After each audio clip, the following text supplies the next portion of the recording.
Hai, jumpa lagi bersama Desi. Kali ini aku mau masak masakan kampung, yaitu ada poka dan juga daun singkong yang aku petik dari pekarangan rumah. Nah, sebelum memasak, aku akan ajak teman-teman untuk melihat pekarangan rumah aku karena konon katanya ada yang bilang bahwa aku tinggalnya seperti tinggal di tengah hutan karena saking rimbunnya pekarangan aku. Padahal aku itu tinggalnya di tengah kota Denpasar. Yuk kita lihat seperti apa sih pekarangan rumah aku.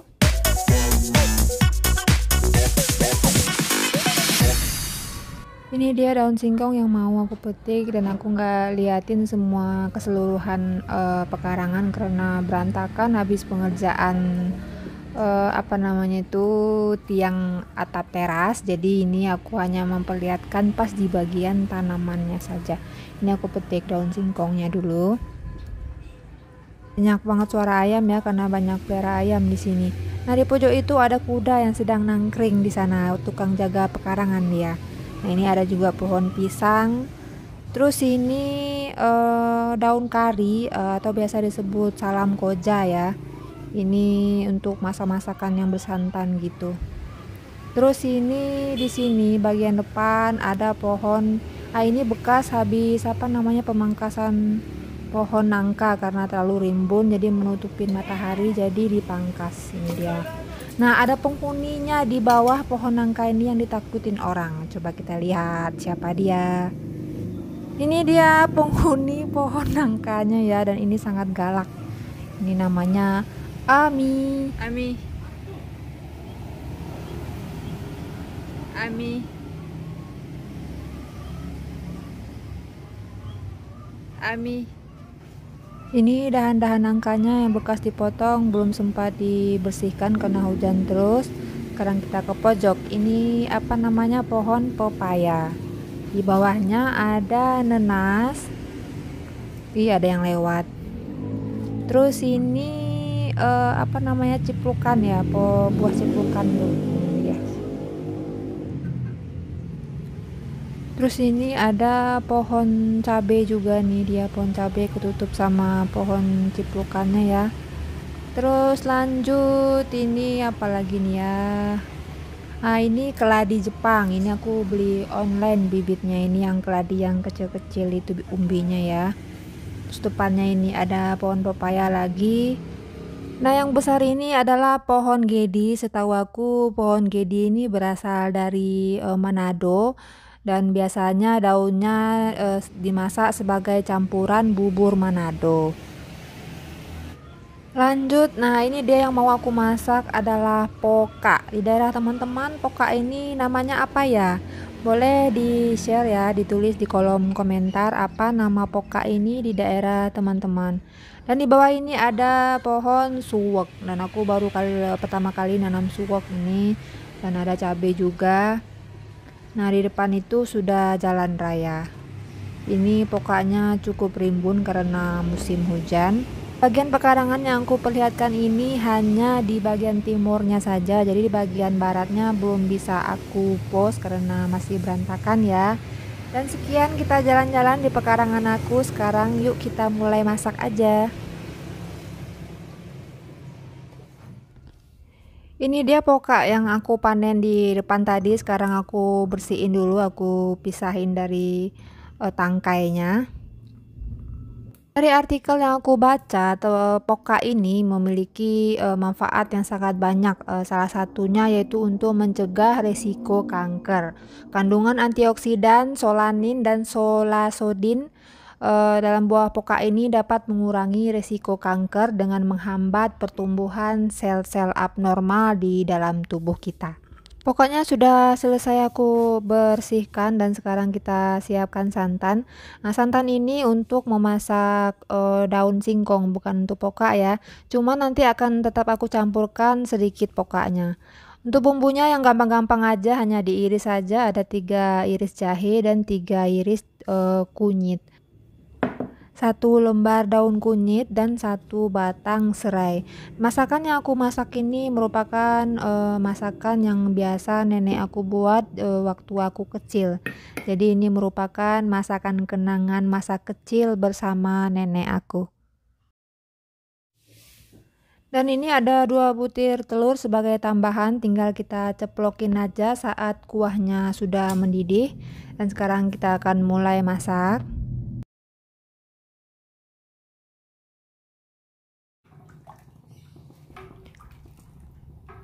Tambahkan garam dan juga kaldu jamur. Dan kuahnya harus kita aduk terus sampai mendidih, kalau tidak nanti akan pecah kuah. Sudah hampir mendidih, sekarang kita masukkan daun singkongnya. Daun singkongnya sudah aku cuci bersih dan juga sedikit pokanya.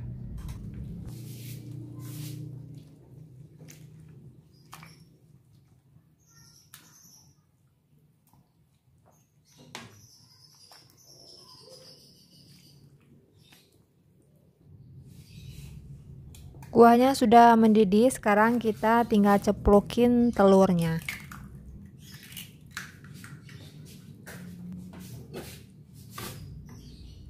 Siram-siram kuahnya di bagian atas telurnya agar telurnya lebih cepat matang. Tambahkan sedikit irisan cabai, selain mempercantik tampilan juga memperkaya rasa. Jadi nanti ada rasa-rasa aroma cabai tapi tidak pedas, jadi masih bisa dimakan oleh anak-anak. Sayuran daun singkongnya sudah matang, sekarang kita lanjut masak masakan yang kedua, yaitu sambal semut api. Jadi nenek aku sebut ini masakannya namanya sambal semut api karena mirip dengan semut api dari segi tampilan maupun warnanya. Nah, ini dia poka yang sudah kita bersihkan tadi, lalu cabai keriting dan juga kelapa. Nah, cabenya kita ulek dulu, aku tambahkan sedikit garam agar lebih gampang halus dan lebih cepat halusnya.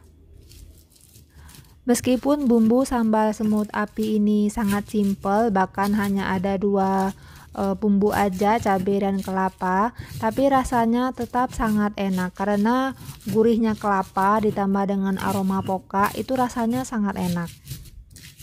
Cabenya sudah halus, sekarang kita masukkan kelapanya. Jadi kita ulek juga kelapanya sebentar.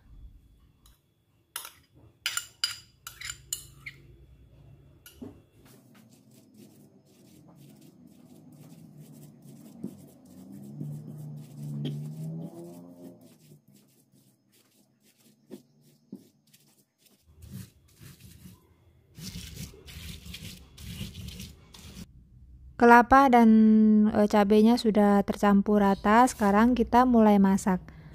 Pakai minyak gorengnya sedikit aja ya, untuk menumis aja.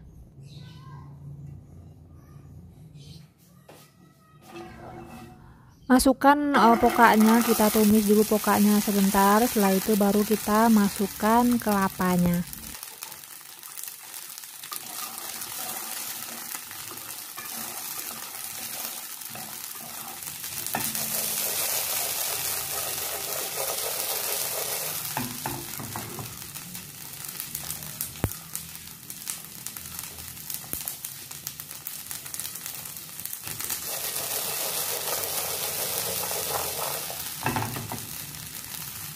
Pokoknya sudah layu, sekarang kita masukkan kelapanya. Setelah itu kita masak sampai kelapanya itu kering.